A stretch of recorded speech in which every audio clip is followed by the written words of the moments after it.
ಸೇವಕ್ಕೆ ತಮಗೆ ತಿಳಿದಂತಹ ಮಠದ ಅದೃಷ್ಟ ಇವತ್ತು ಕೇಂದ್ರ ಸಚಿವರು ಮತ್ತು ರಾಜ್ಯ ಸಚಿವರು ಎಂ ಬಿ ಪಾಟೀಲ್ ಸರ್ ಇಟ್ಟಿದ್ದಾರೆ. ಇಬ್ಬರಿಗೂ ಮಠದ ಪರವಾಗಿ ಆರ್ಥಿಕವಾಗಿ ಸ್ವಾಗತವನ್ನು ಕೊಡ್ತಾರೆ. ಎಂ ಬಿ ಪಾಟೀಲ್ ಸರ್ ಅವರು ಶ್ರದ್ಧಾಂಜಲಿ ನುಡಿಗಳಾಡಬೇಕು ಅಂತೇಳಿ ಅವರಿಗೆ ಬಗ್ಗೆ ಬರಬೇಕು ಕೋರ್ತಾ ಇದ್ದೀನಿ. ಮಾಡಿದ್ದನ್ನು ನಾವೆಲ್ಲರೂ ಸ್ಮರಣೆ ಮಾಡುವಂಥ ಒಂದು ಕಾರ್ಯಕ್ರಮ ಕೇಂದ್ರ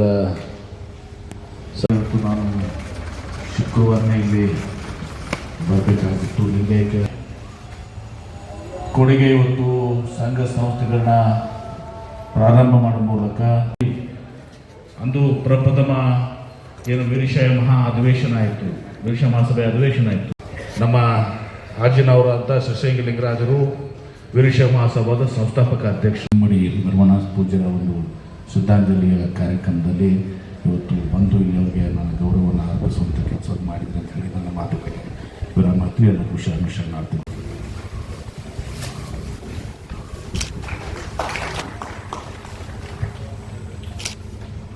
ಮತ್ತು ಜನಶಕ್ತಿ ಇಲಾಖೆಯ ರಾಜ್ಯ ಸಚಿವರಾದಂತಹ ಸನ್ಮಾನ್ಯ ವಿ ಸೋಮಣ್ಣ ಸಾಹೇಬ್ರವರು ಕಾರ್ಯಕ್ರಮವನ್ನು ಕುರಿತು ತಮ್ಮ ನುಡಿಗಳನ್ನು ಆಡಬೇಕು ಅಂತ ಹೇಳಿ ಕೊಡ್ತಾರೆ. ನಮ್ಮ ಜೊತೆಯಲ್ಲಿ ಭಾಗಿಗಳಾಗಿರ್ತಕ್ಕಂಥ ಶ್ರೀಮಠದ ಪರಮ ಪೂಜ್ಯ ಚನ್ನಬಸವ ಮಹಾಸ್ವಾಮಿಗಳ ಪಾದಗಳಿಗೆ ಭಕ್ತಿಪೂರ್ವಕ ಪ್ರಣಾಮಗಳನ್ನು ಸಮರ್ಪಿಸಿ ಇಡೀ ಕನಕಪುರ ತಾಲೂಕಿನ ನಗರದಲ್ಲಿರ್ತಕ್ಕಂಥ 25ರಿಂದ 30% ಜನ ಇಲ್ಲಿ ಆಶ್ರಯಿಸೋರು. ಪೂಜ್ಯ ನಿರ್ವಾಣ ಮಹಾಸ್ವಾಮಿಗಳವರು, ಪರಮ ಪೂಜ್ಯ ಮಾಲಿಂಗ ಸ್ವಾಮಿಗಳು, ದಿವಂಗತ ಎಸ್ ಕರಿಯಪ್ಪನವರು. ಇಲ್ಲಿಂದ ಹೋಗ್ಬೇಕಾದ್ರೆ 2.5-3 ಕಿಲೋಮೀಟರ್ ಆಗುತ್ತೆ. ನಾವು ನಡ್ಕೊಂಡು ಹೋಗಿ ವಾಪಸ್ ಬಂದು ಇರ್ತಾ ಇದ್ವಿ. ಒಂದು ಮಾತ್ರ ಉಳಿತಾ ಇದ್ವಿ. ಹಳ್ಳಿಗಾಡಿನಲ್ಲಿ ನಮ್ಮಲ್ಲಿ ಹುಣಸನಹಳ್ಳಿ ಶ್ರೀಗಳವರಿಗೆ ಶ್ರೀಮಠಕ್ಕೆ ಒಂದು ದೊಡ್ಡ ಹಿರಿಮೆಯನ್ನು ಸಂದೇಶವನ್ನು ಕೊಟ್ಟಿದ್ದಾರೆ. ನಾನು ಶ್ರೀಮಠದ ಒಬ್ಬ ವಿದ್ಯಾರ್ಥಿಯಾಗಿ ರಾಜ್ಯದ ಮುಖ್ಯಮಂತ್ರಿಗಳಿಗೆ ಅಭಿನಂದನೆಯನ್ನು ಸಲ್ಲಿಸ್ತೀನಿ. ಇದು ನಮ್ಮ ಕೃತಜ್ಞತೆಗೆ ಮತ್ತೊಂದು ಹೆಸರಾಗಿ ನಾವು ಮಾಡಬೇಕಾದ ಕೆಲಸ.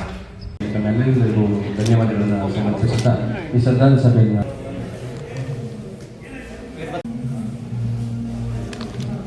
ಪ್ರವೀಣ ಹಿಂದಕ್ಕೆ ಬಾ.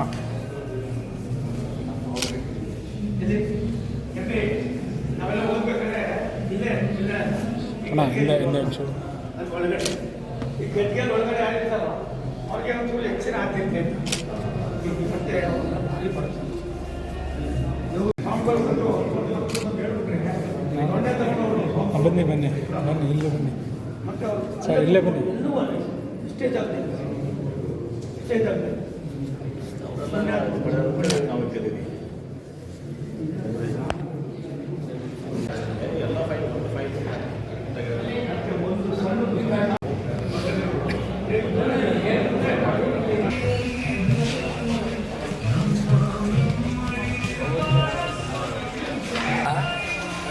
ಭದ್ರೇಶ್ವರ ಮಾಸ್ಟರ್